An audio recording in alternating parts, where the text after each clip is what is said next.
English ವಾಕ್ಯಗಳಲ್ಲಿ when versus while ಹೇಗೆ ಬಳಸಬೇಕು? English ವಾಕ್ಯಗಳಲ್ಲಿ when versus while ಹೇಗೆ ಬಳಸಬೇಕು? ವೆನ್ ಅಂದರೆ ಯಾವಾಗ, ಆಗ, ಸಿಂಗಲ್ ಆ್ಯಕ್ಷನ್. ವೆನ್ ಅಂದರೆ ಯಾವಾಗ, ಆಗ. ಒಂದು ಕೆಲಸ ನಡೆಯುವಾಗ ಇನ್ನೊಂದು ಕೆಲಸ ಒಮ್ಮೆ ನಡೆದರೆ ವೆನ್ ಬಳಸುತ್ತೇವೆ. ಒಂದು ಕೆಲಸ ನಡೆಯುವಾಗ ಇನ್ನೊಂದು ಕೆಲಸ ಒಮ್ಮೆ ನಡೆದರೆ ವೆನ್ ಬಳಸುತ್ತೇವೆ. ವೆನ್ನಿನ ಫಾರ್ಮುಲಾ ಏನು? When plus simple past simple past. Examples, ಉದಾಹರಣೆಗಳು. When I arrived he left.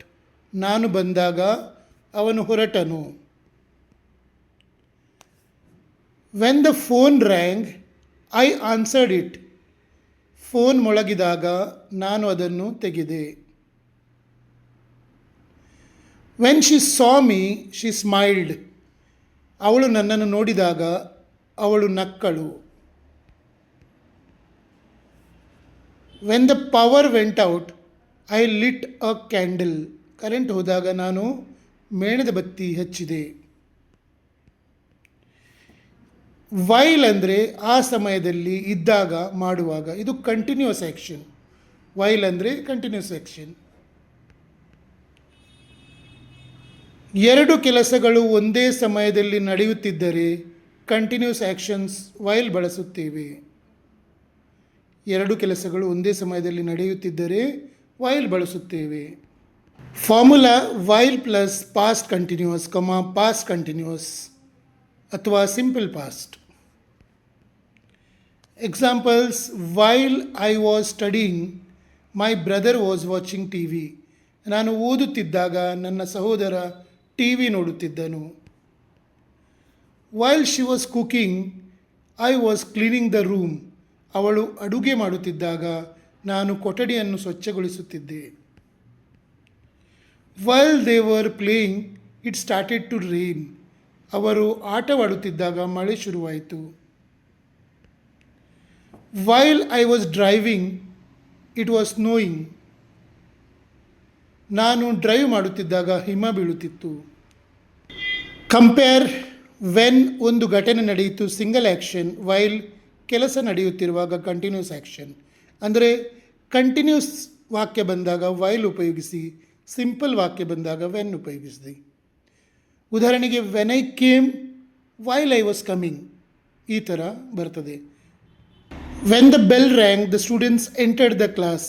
ಗಂಟೆ ಬಾರಿಸಿದಾಗ ವಿದ್ಯಾರ್ಥಿಗಳು ತರಗತಿಯನ್ನು ಪ್ರವೇಶಿಸಿದರು. While the teacher was teaching the students var listening.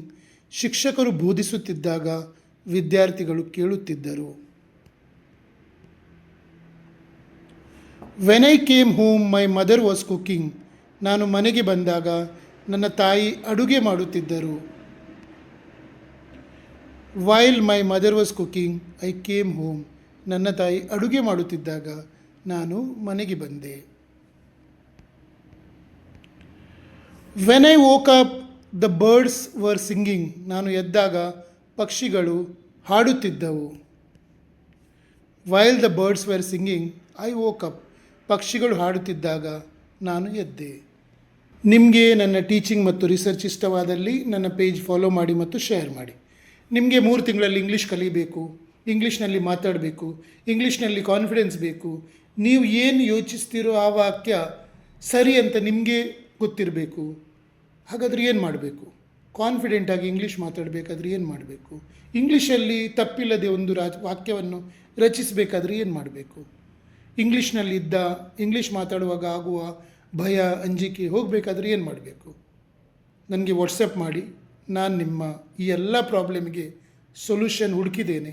32 ವರ್ಷಗಳಿಂದ ಒಂದು ಕೋರ್ಸ್ ರಚಿಸಿದ್ದೇನೆ. ಅದನ್ನು ಮಾಡಿ ನಿಮ್ಮ ಎಲ್ಲ ಪ್ರಾಬ್ಲಮ್ಗಳಿಗೂ ಸೊಲ್ಯೂಷನ್ ಸಿಗ್ತದೆ.